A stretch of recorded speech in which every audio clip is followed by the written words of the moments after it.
Lovely. So we'll do 3 deep breaths and then ask questions.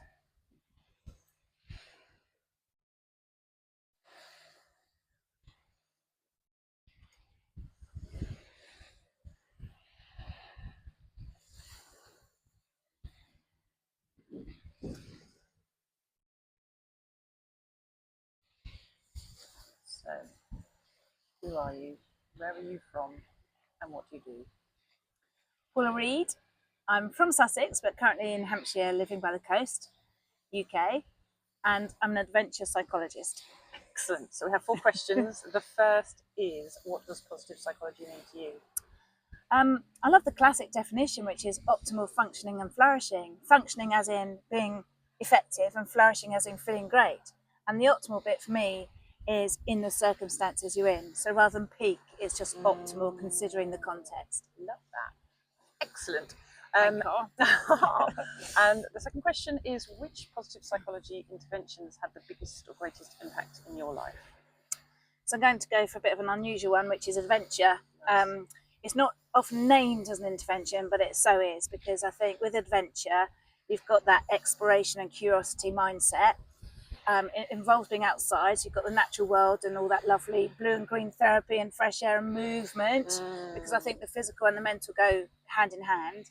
But also with adventure, you've got a little bit of suffering or struggle quite often, and I think it's good for us to have to learn to cope with hardship or adversity, because it develops our sort of muscles to be able to survive, cope and thrive in challenging times. Brilliant, love it. So this might have led into the next question, which is, which positive psychology intervention do you think could have or make the biggest difference in your community? I've actually got a different one from this, which is again a bit different, and that's kind of being present, because I think nowadays we're too fast and we're too into our iPhones and tech and rushing around and not noticing. So I think noticing and being aware of our community, of who needs help, of who's struggling, of who's depressed, who's lonely, any community support that's required.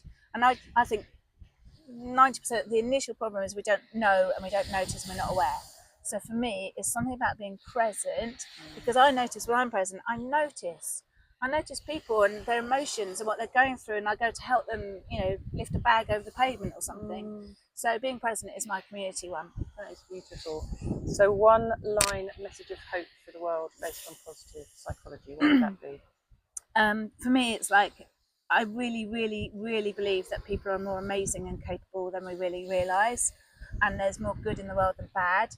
So we get influenced and overwhelmed by negative news and assuming the world is evil, but it's not. It's flipping amazing, and people are amazing, and we've got it in us to do good, to help each other, and to improve life, and that includes the planet. Before a hug, if you're up for one, I want to give you a high five for that. Can we do will it work? Let's try it. Thank you. Ah, cheers. Love it. Cheers. It's not alcohol. No, it's green tea.